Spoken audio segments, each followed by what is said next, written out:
जब राधा बल्लभ जी, जब अनामिका जी, जब अशोका जी, जब प्रधान जी बोल चुके हों और वृंदा जी बोल चुकी हों तो मेरा बोलना नहीं, और फिर मुझे लगता है कि कहीं मैं कुछ ऐसा भी ना कहूँ, इतने बड़े कवि जिसको हमारा देश और पूरी दुनिया मानती है, तो वंचित वर्ग की, वंचित समाज किस रूप में आया है कि नहीं आया है, इस पर जब मुझसे कहा तो समझ लीजिए 4 दिन 3 दिन पहले कोई दूसरा विषय से पहले कभी दूसरा मतलब तारीख तय हुई थी, तब मेरे लिए कुछ और विषय था, हाँ बोल दिया था। बाद में सोचा कि पात्रता है भी कि नहीं, लेकिन हाँ बोल चुका था, तो ये अभी अब मानकर चल रहा हूँ कि ये मेरे लिए आगे का विषय है। अभी उसकी भूमिका के तौर पर कुछ कहूँगा, उस साहित्य में जाना और उसका अध्ययन करना, इस लिहाज से अध्ययन करना, वो करूँगा मैं। कुछ लोगों का किया भी है इस लिहाज से, शूद्रक का किया, मुझे वो रुचते हैं, मेरे विषय के अनुकूल हैं, तो मैंने किया। और अभी जब मेघदूत की चर्चा हो रही थी तो मुझे बार बार उनका याद आया। दुर्दिन नाम का उनका अंक ये है उसमें वृक्षकटिक में, और वो पूरा इसी पावस ऋतु पर है, बारिश पर है, और क्या अद्भुत पूर्व कालिदास हैं। कालिदास पर असर हुआ होगा मैं नहीं जानता, राधा बल्लभ जी बता पाएंगे, लेकिन बूंदें कैसे गिरती हैं, शूद्रक ने लिखा है, पत्ते पर पत्ते से, पत्थर पर पत्थर से, छत पर छत से नीचे, वो जो संगीत बनता है उससे, उन बूंदों के गिरने से, वो वैसा मतलब चित्रण मैंने अलग नहीं देखा। तो मैं उनके कहें कि पहले के कवि के रूप में उनको याद करता हूँ। उत्तरजीविता का जब जिस पर बोल रहे थे और ये विषय मैंने यहाँ देखा, तो मुझे याद आई किताब जो आजकल इंडेंजर्ड है, the origin of the species, वो डार्विन वाली किताब। अभी डार्विन निकाल दिए गए हैं, NCERT में से उनको नहीं पढ़ाया जाएगा, क्योंकि डार्विन जो है वो बच्चों में ये भाव भरते हैं कि क्रमशः विकास हुआ है, अचानक किसी ने बना नहीं दिया है धरती को। 2 ही दृष्टियां हैं, एक तो धर्म वाली दृष्टि है और एक वैज्ञानिक दृष्टि है। तो वैज्ञानिक दृष्टि के बड़े पुरोधा हैं धर्मकीर्ति, जिन पर किताब है साहित्य अकादमी से राधा बल्लभ जी की। धर्मकीर्ति का एक श्लोक है जो राहुल जी को बड़ा प्रिय था। उसमें बात आती है कर्तृवादा, कथित कर्तृवादा ऐसा करके है, वेद प्रामाण्यम से शुरू होता है। तो किसी ने दुनिया बनाई है, उन्होंने कहा ऐसा कोई मानता हो, दुनिया रच दी किसी ने, 6 दिन रची, 7वें दिन आराम किया, तो कहा कि वो प्रचंड मूर्खों की श्रेणी में आते हैं। हर बात के लिए वेद का उदाहरण देना, कहा वो प्रचंड मूर्ख हैं, ऐसा उन्होंने कहा है। शरीर को कष्ट देकर समझे कि हमने धर्म कमा लिया, पुण्य कमा लिया, तो वो भी उसी 5 लक्षणों में से एक लक्षण आता था। धर्मकीर्ति बौद्ध कवि थे, ये उन्हीं की का श्लोक है, दूसरे का है, ये राहुल जी मानते थे कि उन्हीं का है, प्रमाण वार्तिक, और उसी का शुरुआती श्लोक ही है ये। तो ये एक चीज है कि उत्तरजीवी मतलब जो सर्वाइव कर जाए, तो ऐसा सर्वाइवल कालिदास का बाकी कवियों का नहीं है। भूल गए, हमारा जो मानव समाज होता है बहुत होता है निर्मम, और वो बहुत उसको काट छांट करता रहता है, उतना ही रखेगा अपने स्मृति में जो उसके काम का होगा। अगर बचे हुए हैं, मैं खुद ही एक बार क्या कहें कि प्रमाद था और बह गया था। बहुत अद्भुत गद्य में एक किताब है संस्कृत गद्य में, अभिनव शुभ सारिका, राधा बल्लभ जी की, उसकी समीक्षा कर रहा था। और उसमें किसी प्रसंग में एक आया उद्धरण आया, ज्ञात स्वादो विपद जगन्नाथो विहातुम समर्था। मुझे लगा कि ये इनका मतलब मेघदूत पढ़ा हुआ है, लेकिन नहीं, वो इस तरह इतना प्रांजल गद्य था कि मुझे लगा कि ये तो राधा वल्लभ जी की अपनी मौलिक भावना है, और मैंने उसी रूप में अपनी समीक्षा में लिखा। तो वो है कि कहाँ पर किस तरह से ये कवि प्रकट हो जाए, पकड़ भी ना पाए आप। यहाँ तो बहुत साफ साफ है, लेकिन बहुत जगहों पर परमिएट कर गए हैं, मतलब बिल्कुल जैसे पानी जो है वो पहुंच जाता है, उस तरह से कालिदास पहुंचे हुए हैं। लेकिन मुझे लगता है कि 10वीं शताब्दी में 700-800 साल बाद कालिदास के राजशेखर ने जब बाल रामायण लिखा तो उसमें कहा कि एक ही विषय के अगर दो अभ्यासी हो तो उनमें आपस में पड़ती नहीं, ईर्ष्या भाव हो जाता है। एक विषयाभिलाषी ही वैर कंदम कंदले करती, ऐसा कुछ करके कहा। तो लेकिन फिलहाल उन्होंने ये कहा कि मैं कौन हूँ, तो कहा पहले वाल्मीकि हुए, फिर भरतमेंट हुए, फिर भवभूति, और आज के जमाने में मैं हूँ। ऐसा उन्होंने बाल रामायण के शुरू में सूत्रधार के जरिए कहलवाया है। मैं सोचता रहा कि, और अभी भी मेरे लिए सवाल है कि कालिदास कहाँ चले गए। रघुवंश तो लिखा और उसी परंपरा में है। भट्टमेंट का नाम पहले मैं नहीं जानता था, उसके बाद में खोजबीन शुरू की, मालूम हुआ कि उनका जो है गृहवध है महाकाव्य, वो गायब है, नहीं मिलता। तो वो क्या थे, वो जाति से महावत थे। महावत थे तो महाकाव्य का संरक्षण नहीं हो पाया होगा या गायब कर दिया गया होगा। अभी हमारे साथी चंद्रभूषण जी वो रिसर्च कर रहे थे, किताब आने वाली है कि बुद्धचरित कैसे गायब हो गई भारत से और कैसे फिर उसकी पुनर्प्राप्ति हुई। उन्होंने कई साल लगाए इस काम में, कुछ उसका हिस्सा आया समालोचन पर, अद्भुत काम किया। नेम ऑफ द रोज में जैसे आप देखते हैं ना, जिस तरह का इन्वेस्टिगेशन है, जिस तरह की खोजबीन है, उस तरह का उपन्यास की तरह उसको आप पढ़िए। इस किताब को उनके जो आने वाली है, मैंने उसके कुछ हिस्से पढ़े हैं। तो ये है कि जो अर्थ छवियां आई इनके यहाँ, मतलब इसकी जो व्याख्या हुई, बताया नहीं, और ये ठीक ही है बताया नहीं तो, कि क्यों स्वाधिकारात्मकता का क्या के पीछे क्या वजह क्या है, कारण क्या है। तमाम पंडितों ने तमाम तरह के कयास लगाए। जो पुराण का मामला है वो है ही, एक फूल कम हो गया या कुछ फूल ले लिए थे अपनी प्रिया को देने के लिए यक्ष ने।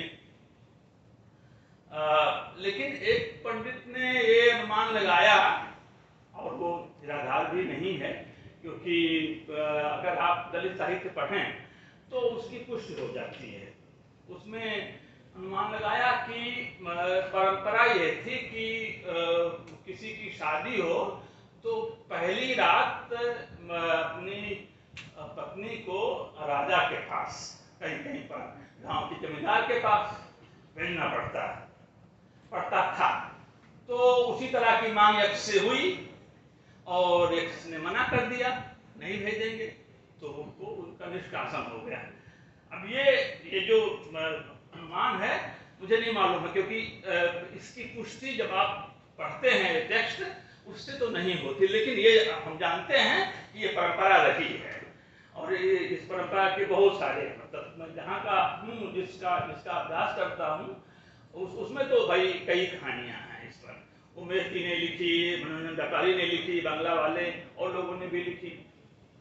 तो ये जो अनुमान लगाया होगा और अनुमान पुराना है, तो ये निराधार तो नहीं है, पुष्टि हो चाहे ना हो। वंचित समाज की अगर आप आवाज समझना चाहते हैं तो एक बार आपको ध्वन्यालोक पलटना पड़ेगा, उसके बगैर समझ नहीं सकते। ध्वन्यालोक के तीसरे उद्योग में वो जो क्या कहें कि वो एक वृक्ष कुछ कहता है, कोई पूछता है कि भाई वृक्ष नहीं कोई व्यक्ति है लेकिन वृक्ष के रूप में है कि भाई क्या मामला है, इतने उदास उदास क्यों हो? तो कहता है कि देखिए सड़क के किनारे बिल्कुल मैं हूँ और थोड़ी दूर बाएं तरफ जा करके वो जो पेड़ है दूसरा वाला, लोग उसके नीचे जाते हैं, बैठते हैं, उसका सेवन करते हैं, तरह तरह से दोना बनाते हैं उसके पत्ते का, उसका फल भी खा लेते हैं। मैं सड़क के ठीक किनारे हूँ और मेरे पास कोई आता नहीं, मेरी छाया में कोई आता नहीं। तो ये तो ध्वनि है। अब इसका क्या अर्थ है? अगर आप जागृत हैं, अगर आप सवाल करते हैं तो आप समझ सकते हैं। खुद आनंदवर्धन ने कहा है कि ये भाई निर्धन और धनी का मामला है। एक धनी व्यक्ति के जो बहुत निष्ठुर है उसके साथ उसका पड़ोसी है कोई निर्धन, तो लोग आते होंगे, कोतवाल साहब आए, लेखपाल साहब आए तो किसके यहाँ बैठते हैं? अब कोई भी आता है किसके यहाँ बैठता है?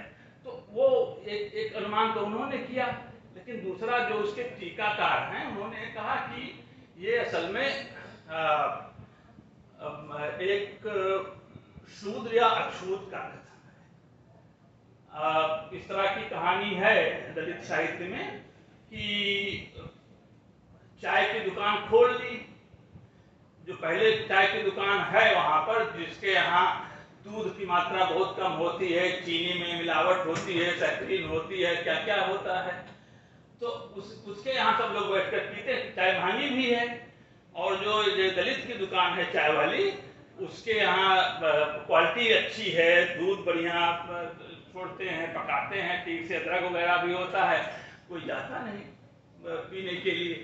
तो ये अगर आप इसको जानते हैं, अगर आपको अर्थ तभी खुलेगा इसका, अगर आप इस वाले लेखन से परिचित हैं तो मालूम होगा कि ये कौन सा अर्थ देता है। जो सबऑर्डिनेटेड क्लास होती है, जो अधीनस्थ तबका होता है, वो सीधे नहीं बोलता, वो इसी तरह से बोलता है।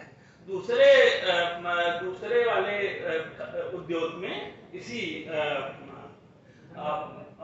ध्वन्यालोक में वो नायिका कहती है बटोही से, राजेंद्र त्रिपाठी रसराज ने ये कहा, उन्होंने भी इसकी इस पर व्याख्यान वगैरह दिया है। मैं चूंकि उनका गला बड़ा अच्छा है तो इसलिए मैं उसको सुनता हूँ कि कैसे गाते। उन्होंने कहा कि ये जो बटोहिया छंद है अवधी और भोजपुरी का, कोई नायिका उसको भेजती है संदेश अपने प्रियतम को, तो उसका छंद बटोहिया होता है। तो कहा ये मंदाक्रांता जो है वो बटोहिया छंद में है, और उस तरह से उन्होंने गा करके दिखाया, जैसे अभी इसके पहले हुआ। मेरा गला होता अगर ठीक तो मैं भी पेश कर देता। तो उन्होंने ये कहा कि ये भाई आप देखें कि ये बटोहिया छंद लोक से लिया और लोक में फिर दे दिया। कालिदास ने ऐसा किया। तो उसमें नायिका कहती है कि देखो यहाँ पर मेरी बूढ़ी सास सोती हैं, उस बटोही से कहती है, यहाँ पर मेरे परम वृद्ध ससुर सोते हैं, यहाँ पर घर का सारा काम करके थकी हुई मेरे कुंभदासी, मेरी घर की जो दासी है वो सोती है, पति मेरे कहें कि प्रवास पर हैं, और ये मेरा कमरा है। तो अब इस क्या सूचना है? ये सूचना है, लेकिन हम जानते हैं इसको व्यंग्य में उसमें रखा है, व्यंजना में रखा है, मुझे नहीं विश्लेषणकार में रखा है, गुणीभूत बताया है आनंदवर्धन ने। लेकिन हम जानते हैं कि कहना क्या चाहते हैं। हिंदी में अगर आप रीत काल आपने पढ़ा हो, जब इस तरह का शिकंजा ज्यादा कसता है तो ध्वनि की बात आती है, ध्वनि में ही गाना होता है। सीधे कहेंगे तो राहुल सांकृत्यायन ने कहा कि उन राजाओं के बारे में सोच करके देखिए जो बड़े निष्ठुर होते हैं, और उनका जो सभा कवि है वो कैसे बोलेगा, वो तो सीधा बोल नहीं सकता। तो वो तो बाहर थे, नहीं पराग नहीं मधु मधु वाले कहने वाले बिहारी, लेकिन वहां रहने वाले ना। कालिदास का एक नांदी है, मंगलाचरण पे है, मालविकाग्निमित्रम में। लेकिन पहले ये मैं उदाहरण आपको दे दूं, उसके बाद में उसमें जाऊंगा। तो हिंदी के में रीतिकाल में इस तरह के बहुत सारे सवैये हैं, पद हैं। एक आपको बहुत सारे याद होंगे, मैं उसमें से एक सुनाता हूँ। ये जो दूसरे उद्योग का है, अम्बा क्षेत्र वृद्धा पंडित वया, ये जो उसके समतुल्य कैसे उसका अनुवाद किया है। अनुवाद कहें या वो कभी अपनी मौलिक बात भी हो सकती है। ननद निनारी सासु मायके सिधारी, अहे रैन अंधियारी भरी सूझत न करू है। पीतम को गौन कविराज न सुहात भौन, दारुण बहत पौन लाग्यो मेघ झरु है। संग न सहेली बैसु नवल अकेली, तन परी ततबेली महा लाग्यो मैनु सरु है। यहाँ व्यंग टूटता है ध्वनि। महा लाग्यो मैनु सरु है, भई आधी रात मोरा जियरा डरात, जागु जागु रे बटोही यहाँ चोरन को डर है। तो ये चोरों का जो डर है वो कैसे कहेगी अपनी बात को, कैसे कहेगी, तो ये यही कहना उसका, इसके आगे कुछ कहना नहीं है। ये जो मतलब ध्वनि के बगैर तुलसीदास ने लिखा है कि अगर आपको समझना है मैं जो लिख रहा हूं तो ध्वनि और वक्रोक्त पर आपका ध्यान जाना चाहिए। ध्वनि अवरेव कवित गुण जाति, मीन मनोहर ते बहुभांति। तो अवरेव जो है वो वक्रोक्ति है। अब अयोध्या उजाड़ कैसे हुई, सवाल तो अच्छा उठाया राधा वल्लभ जी ने। तो तुलसीदास का क्या उत्तर है? तुलसीदास के लिए रावण मुख्य खलनायक नहीं है, इस बात को आप समझिए, लेकिन ध्वनि में कहा है उन्होंने। तो ध्वनि में यह है, और जिस पर ध्यान आमतौर से नहीं जाएगा, कि तिन्हि सुहाय न अवध बधावा, चोरहि चांदनी रात न भावा। ऊंच निवास नीच करतूती वाला जो है, कि देव सत्ता जो है वो असली करता है। वो नहीं चाहती कि अयोध्या में लोग सुख शांति से रहें। उजाड़ का अवध उजाड़ कीन कैकेयी, दीन्ही अचल विपत के ने अयोध्या को उजाड़ दिया है, कैकेयी ने नहीं उजाड़ा है। इस बात को आप जानते हैं। मौलिक उत्भावना तुलसीदास की है कि मंथरा का दिमाग खराब किया गया, फिर उनके जरिए कैकेयी का। जो ये लोग कहते हैं कि राजनीति से ना कोई लेना देना नहीं था, ऐसा है नहीं, बहुत लेना देना था। उसमें आता है कि कोने को हो हमें का हानि, जो ऐसा कह रही है मंथरा, वही राजा बदल देती है। राजा मतलब आपको जब पढ़ेंगे उसको पढ़ेंगे फेस वैल्यू पर तो समझ नहीं पाएंगे।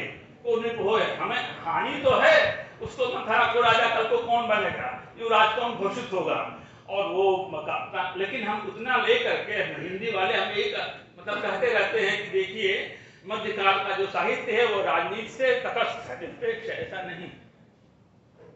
जब मैं सत्यदेव त्रिपाठी जी की किताब देख रहा था, उस पर लिखा भी उनकी जीवनी है अवसाद का आनंद, प्रसाद जी की जीवनी है। प्रसाद जी की बहुत अच्छी चर्चा की पहले सत्र में राधा वल्लभ जी ने, और उन्होंने उस जीवनी पर एक व्याख्यान भी दिया अवसाद का आनंद पर।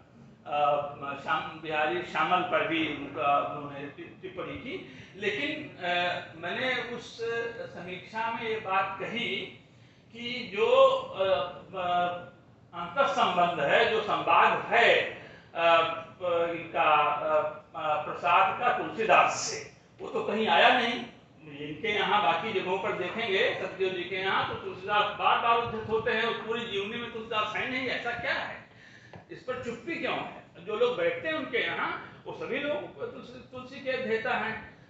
प्रसाद का असर नहीं हुआ होगा, असर हुआ, और इस बात को आचार्य रामचंद्र शुक्ल ने रेखांकित किया अलग तरीके से, लेकिन वहां पर भी कुछ साफ साफ ऐसा नहीं है।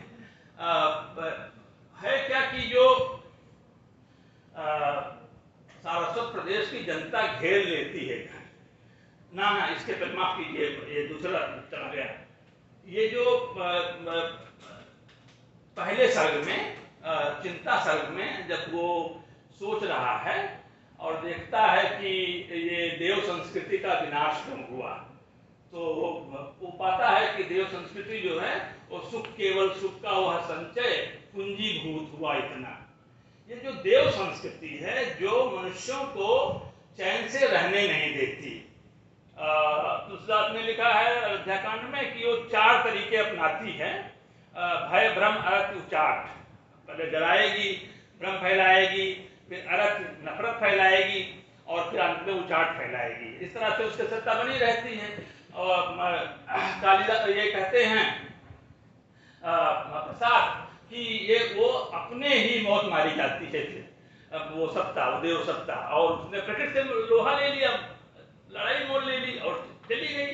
अब वो मतलब उसके लोग सोचते होंगे कि नाहक हम उलझे प्रकृति से। तो ये इसकी कहे कि अंतर्ध्वनि तमाम कवियों के यहाँ है। प्रसाद का भी जो असर हुआ है वो अलग से अध्ययन का विषय हो सकता है। लेकिन मैं जिसकी तरफ याद करा रहा था, मालविकाग्निमित्रम का जो नांदी है वो, उसमें एकेश्वरे स्थितो प्रणतोपले या स्वयं कृतिवासा, ऐसा है ना उसका नांदी मालविकाग्निमित्रम का। वो जो शिव हैं, शिव कैसे हैं, उनके पास सारी सत्ता है। चाहे तो ऐश्वर्य में डूबे रह सकते हैं, लेकिन कृतिवासा जो है वो बाघंबर पहनते हैं, बिल्कुल मतलब सबसे वैसा कपड़ा पहनते हैं। अब कोई होगा उनके जमाने में और विधते राजमाना, और घूमते हैं बिना किसी घमंड के घूमते हैं, क्योंकि कपड़ा उनका तो ऐसा ही है। अब ये जो पहनने को लेकर के और अभिमान को लेकर के है, तो सीधे कह पाना, जो भी राजा जिसको भी संकेत कर रहे हैं, वो संकेत कोई होगा जो कपड़ों का बहुत शौकीन होगा। प्रजा जो है वो दाने दाने को मोहताज है और राजा कपड़ा पकड़ाता रहता है। तो वो शिव जी का वो संदर्भ ले आते हैं कालिदास। बहुत तो कहें कि संकेतपूर्ण है। और मुझे लगता है कि अगर मैं जिस एरिया में काम कर रहा हूँ नहीं कर, तो इस तरफ ध्यान भी नहीं जाता, इस कपड़ों की तरफ। कपड़ों को लेकर के बांग्ला के जो गुरुचांद ठाकुर, हरिचांद ठाकुर हैं, उन्होंने बात कही थी जब हरिचांद ठाकुर ने, कि गांधी जी ने कॉल दिया कि आप विदेशी कपड़ों की होली जलाइए। तो उन्होंने कहा कि हम क्या जलाएंगे, कौन सी होली, हमारे पास तो एक गमछा एक लंगोट होता है, वही जला देंगे तो फिर नंगे रहेंगे, तो हम तो जला नहीं सकते। आपका है ठीक है, एक भाई कचहरी में क्लर्क है, एक शिक्षक है, एक वकील है, और एक जो है वो सत्याग्रह में कूदा हुआ है, वो तो कर लेगा, हम नहीं कर सकते। ये जो वस्त्र को लेकर के और उसको क्या कहते हैं कि अभिमान को लेकर के जो उसमें कहें कि जो कहते हैं कालिदास, वो बहुत मार्के की चीज मुझे लगी।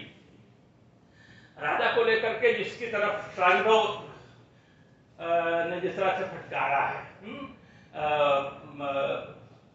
दुष्यंत को, दुष्यंत बात सही है कि अगर आप पढ़ें उसको क्लोजली तो ऐसा लगता है कि उस समय जब ये लोग पहुंचे हुए हैं गौतमी और शार्ंगदेव शारद्वत, तो उस समय वो थका हुआ है और उसी दिन पट्टमहिषी से बड़ी वाली रानी से झगड़ा भी हुआ है।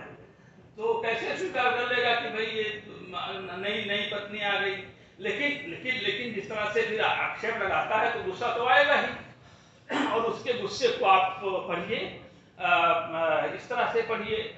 शार्ंगदेव जो है कहता है, आजन्मना साठिमा शिक्षितो यः तस्या प्रमाणम वचनम जनस्य परात संधान मधीयते विदेते संत किलाप्त वाचा, कि जिसने कभी छल कपट जाना नहीं उसकी बात तो झूठी हो गई, और जिसने छल कपट का बाकायदे विद्या के रूप में अध्ययन किया है वो जो है सच बोल रहा है।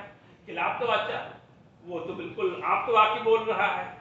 तो ये जो राजा का अवतार लेना, या धीवर की बात देखिए, इसी में छठे या पाठे में छठे अंक में धीवर गीत लिखा, मैंने सुना भोपाल में राधा वल्लभ जी का लिखा हुआ धीवर गीतम है। और कोई उसका सांगीतिक प्रस्तुति कर रहा था, अद्भुत है। तो जो मल्लाह है, जो मछुआरा है, जिसको बताया है कुबेरनाथ राय ने कि असली संस्कृत निर्माता वही है, संस्कृति जो है हमारी सभ्यता है उसका निर्माता असली वही है। फिलहाल वो उससे कहते हैं, पहले तो पकड़ लिया भाई अंगूठी कहाँ से राजा की मिल गई, चलो बंदी बना ले करके। जो श्याला है, जो कहें कि अधिकारी है राजा का, वो लेकर क्या करते हो, तो कहा कि भाई ये जाल है, ये कांटा है, मछली पकड़ने का यंत्र, इसी से घर चलाता हूँ अपना। तो कहा कि भाई बहुत अच्छी आपकी आजीविका है, महान आजीविका है। विशुद्धोदानी आजीवो, विशुद्ध इदानीम आजीवा, ये आजीविका तो बहुत बढ़िया है। उस पर जो धीवर का उत्तर है ना, वो उत्तर गजब का है, और वो तो प्राकृत में है, उसको पढ़ पाना मुश्किल है मेरे लिए। लेकिन संस्कृत जो उसका अनुवाद है और उसका जो हिंदी है, मैं उसी को बताऊंगा कि अपने काम को नहीं छोड़ना चाहिए, बुरा लगे तब भी। देखिए कितने कोमल हृदय वाला, पशुमारण कर्म दारुणो अनुकंपा मृदुरेव श्रोत्रिय, जो श्रोत्रिय है, जो वेद का अध्ययन करने वाला, वेद का विद्वान जो ब्राह्मण है, जो यज्ञ कराता है, उसका दिल कितना कोमल होता है, लेकिन फिर भी वो यज्ञ के बाद में बलि तो करता ही है, बलि तो चढ़ाता ही है। और वही पहला जो वो मारता है छुरा, वो पंडित जी ही मारते हैं। श्रोत्रिय तो हैं लेकिन छुरा तो मारते हैं वो, उनका काम है तो करते हैं। इन्होंने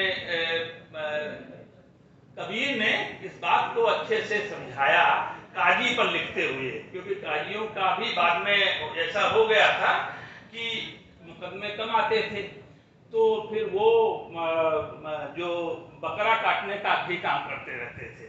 तो वो बार बार उस पर धिक्कारा है। और जो उत्तर मध्यकाल है उसमें तो उनकी हालत बड़ी खराब हो गई थी। लेकिन ये है कि वहाँ यहाँ पर काजी और वहाँ पर बकरा भी और गाय भी, वहाँ पर जो है वो श्रोत्रिय लोग, वेद मार्गी जो पंडित हैं, वो पशु को तो काटते हैं, बलि तो चढ़ाते ही हैं। तो कहा उनका काम भी देख लीजिए आप, अगर वो निंदनीय है तो हमारा निंदनीय, अगर वो पूजनीय है तो हम कैसे निंदनीय हो गए। जीवन का ये कथन है, बहुत की चुभने वाली बात। लेकिन ये जो क्या कहा जाए कि राजा को लेकर के जो समझ है, मतलब मुझे लगता है कि राजा महेंद्र पाल के बारे में कहा राजशेखर ने कि ये तो मेरा शिष्य है।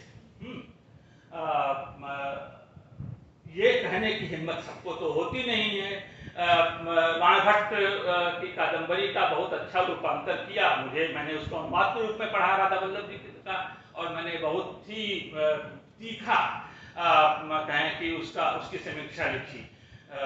वो मेरी नहीं थी स्थिति, लेकिन मैं प्रवाह में चाहे तो गड़बड़ हो गया, रूपांतर में छूट लेता है। रचनाकार जो है जो रूपांतर कर रहा है वो अनुवाद नहीं है। तो लेकिन फिलहाल मुझे ऐसा लगा। तो जब कहा महानयो भुजंगा हर्ष ने, तो बाण ने तो बहुत बड़ा उत्तर दिया, कामे भुजंगता, और फिर पूरा पैराग्राफ ही उस पर कहा। ये जो राजशेखर हैं और कालिदास का उल्लेख मतलब को उस क्रम में क्यों नहीं रखते, मुझे लगता है एक कारण यह है कि कालिदास जो हैं वो वर्णाश्रम को मानने वाले कवि हैं। ऐसे राजा की बहुत प्रशंसा करते हैं। वर्णाश्रम देख लीजिए, बाकी जगह पर देख लीजिए जहाँ पर वो वर्णाश्रम को मतलब का पालन कर रहा है, उसको अपनी शक्ति से लागू करवा रहा है, उस आदर्श पर चल रहा है। और राजशेखर जो है वो इससे थोड़े चिढ़े हुए हैं। उन्होंने लिखा है कि जो आर्यावर्त है, समुद्र से लेकर के बिंद तक का इलाका, कहा यहाँ के कवि मुख्य रूप से दोषी हैं। वर्णाश्रम की नैतिकता उन्हीं ने फैलाई हुई है। ये मुख्य रूप से कवियों का किया धरा काम है। अब पूरा वो देख लीजिए। भुवन कोश किताब लिखी, राजशेखर ने किताब तो नहीं मिलती, भूगोल के उसमें है ही, कालिदास का सांस्कृतिक भूगोल। तो उन्होंने लिखा कि भाई अगर आप साहित्यकार हैं तो और आपको चिकित्सा शास्त्र नहीं आता, अगर आपको इतिहास और भूगोल और इन सब की जानकारी, तो क्या करेंगे? क्योंकि ये सारे जितने भी 4 विद्याएं हैं, वार्ता, त्रयी, आंतरिक्षिकी और दंडनीति, ये चारों विद्याएं साहित्य में उपनिवेश स्थान पाती हैं। अगर आपको इन बाकी विद्याओं का ज्ञान नहीं है तो साहित्य में कुछ करना नहीं चाहिए, आना ही नहीं चाहिए। कठिन इलाका है, मतलब इतना सरल मान करके ना चला जाए। तो राजशेखर ने ऐसा कहा। राजशेखर ने जिससे विवाह किया, विवाह नहीं किया, मतलब लिव इन में एक तरह से रहे, क्योंकि सुंदरी को तो हमेशा वो वही रही, क्या उनको कहा गया है, चाहवान कुल की राजकुमारी रही। हाँ, चौहान कुल ही कहा रही नहीं उनको। ये और ये भी कि काव्यमीमांसा में जो कविरहस्य नामक बड़े काव्य का सिर्फ एक हिस्सा मिला। संगंगानाथ झा ने बताया कि जब पूरी किताब मिलेगी, पहले बार उनको मिली थी, उन्होंने पतली सी उस पर पुस्तिका लिखी, उसका सारा संक्षेप दे दिया। कहा जब पूरी किताब मिलेगी देखा जाएगा, आप पूरा पढ़ जाइए उनका वो बाल रामायण, बाल भारत, तो आपको कर्पूर मंजरी, विदूषक की जो भूमिका है, विदूषक की भूमिका कालिदास के यहाँ भी राजा की कोलपट्टी खोलने वाला वही है। इस समय सबसे अधिक संकट विदूषकों पर है। कॉमेडियन बोलते हैं ना अंग्रेजी में, कॉमेडियन पर बहुत संकट है, बेचारे का कहीं शो नहीं हो पाता, 10 तो FIR हो जाती है, वो नहीं अपना कार्यक्रम। कॉमेडियन जो है इस समय सबसे संकटग्रस्त है। विदूषकों को जितनी छूट मिलती थी, राजा के मुंह लगे होते थे, लेकिन राजा की कोलपट्टी खोल दिया करते थे। तो ऐसे कहें कि ऐसे समाज में जिसकी तरफ बहुत रोषपूर्ण तरीके से अशुजा जी ने कहा कि ये संस्कृति को सपाट जिस तरह से बनाया जा रहा है, वो रोष निराधार नहीं है, वो तो आपको दिखाई पड़ता है। तो ये जो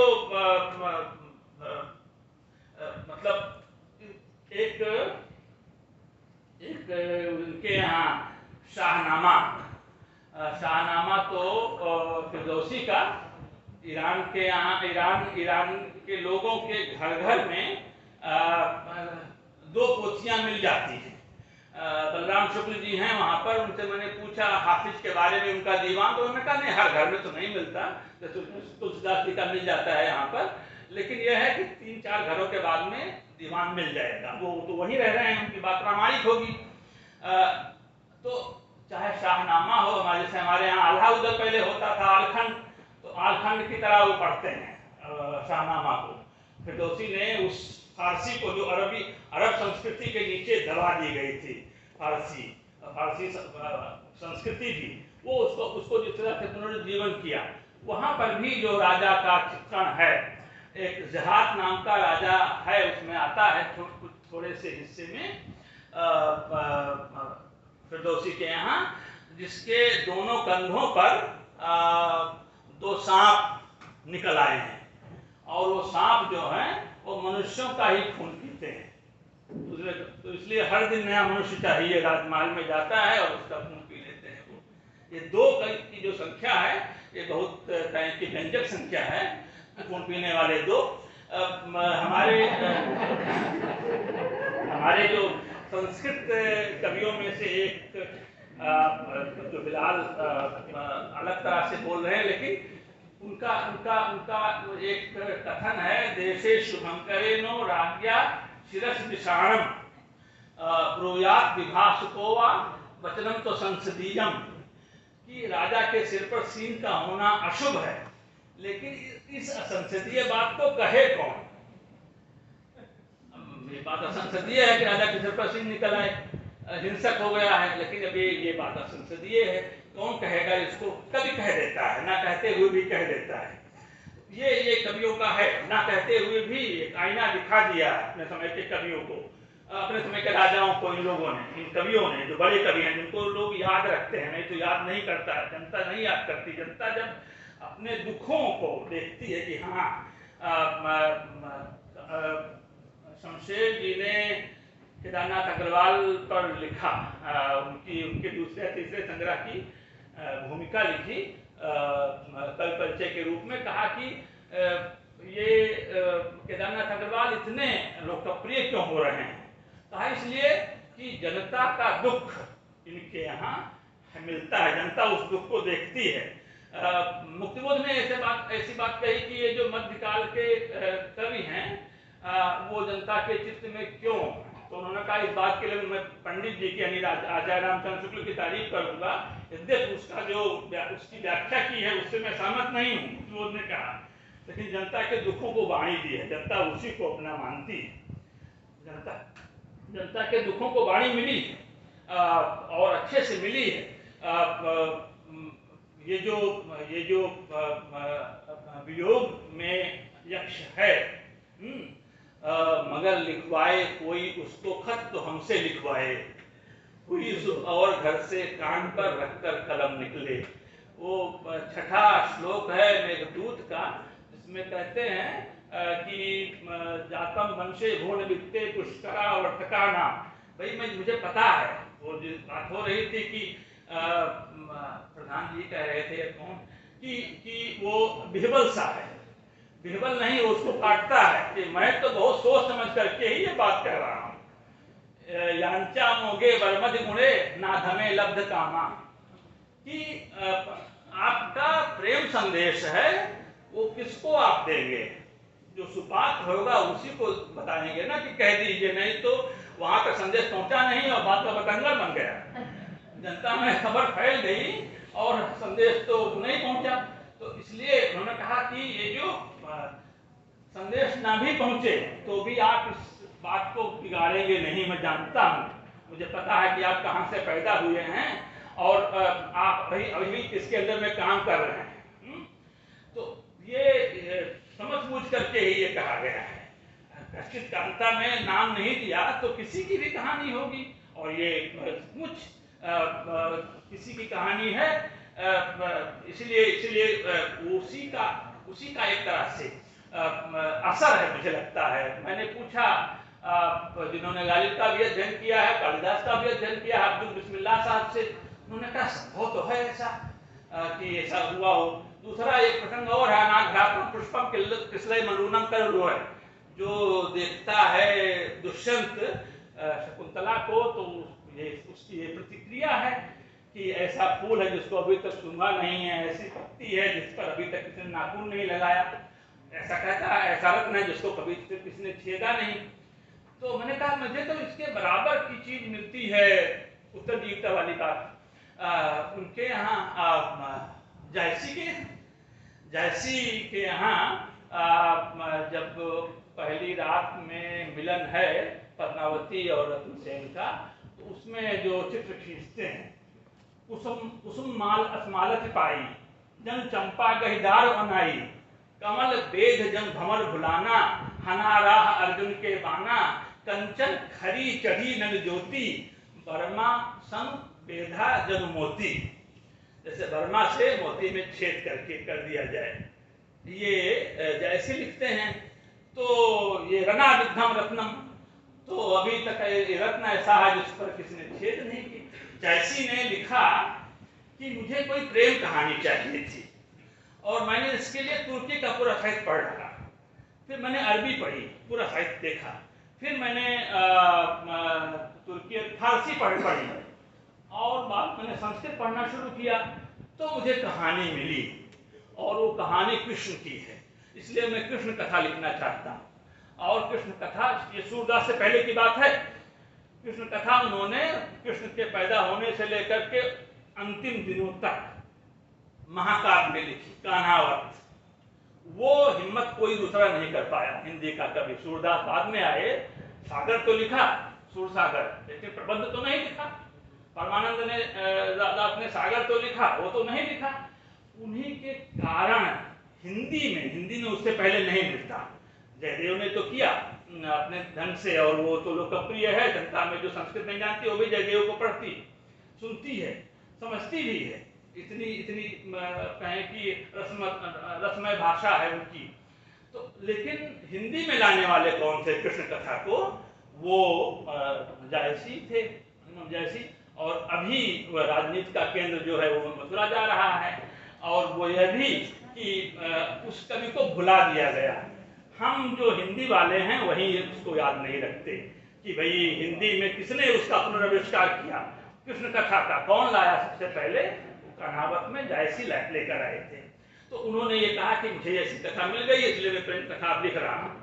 और ये जो प्रेम कथा कितने लोगों की वाणी हुई मेघदूत, मुझे लगता है कि इसमें ये ऐसी चीज है जो जो तमाम तरह के अवरोधों को नहीं मानती। आप जाति का बना लीजिए, वर्ण का बना लीजिए, किसका बना लीजिए, हर तरफ ये लोग बैठे हुए हैं। हमारे यहाँ सबसे पहले एंटी रोमियो स्क्वाड बना इस प्रदेश में कि देखा जाए, कई बार बहन भाई भी पीट दिए गए उस चक्कर में।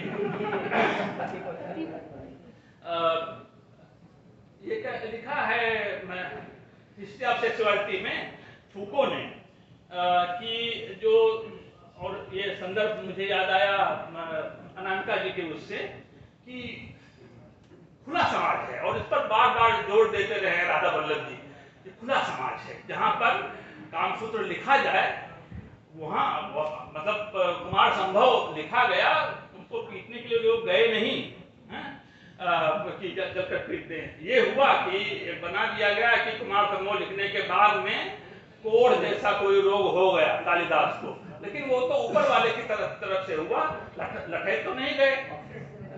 तुलसीदास को तो लठे तो ने गड़बड़ किया जब उन्होंने कहा कि आप जिनको राम भक्त कहते हैं, राम भक्त नहीं है असल में, ये भक्त तो हैं लेकिन ये संपत्ति के भक्त हैं, ये काम वासना के भक्त हैं, और ये हिंसा के भक्त हैं।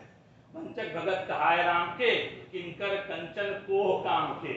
3 महाप्रथम रेख कहा, मैं तो उसमें रह करके निकला हूँ, इसलिए मेरी बात प्रामाणिक स्वानुभव से निकली हुई बात है। तो उसके बाद में ही मुझे लगता है ये ध्वनि वाली बात आई है कि सीधा सीधा नहीं कहूँगा, शुरू में ही कह दिया है, उसके बाद में फिर दोहराया नहीं गया है, तो ध्वनि में कहने का की मजबूरी होती है। फिलहाल मैं ये अपने ऊपर दायित्व लेता हूँ और इसके लिए आशीष जी को आश्वस्त करता हूँ कि जल्दी ही इस पर कुछ लिखूंगा, तभी इसके साथ, विषय के साथ कुछ न्याय होगा। अभी सुन करके कुछ कह दिया है, इसको आप विषयांतर ही माने। मुझे मौका दिया, मैं बहुत शुक्रगुजार। धन्यवाद।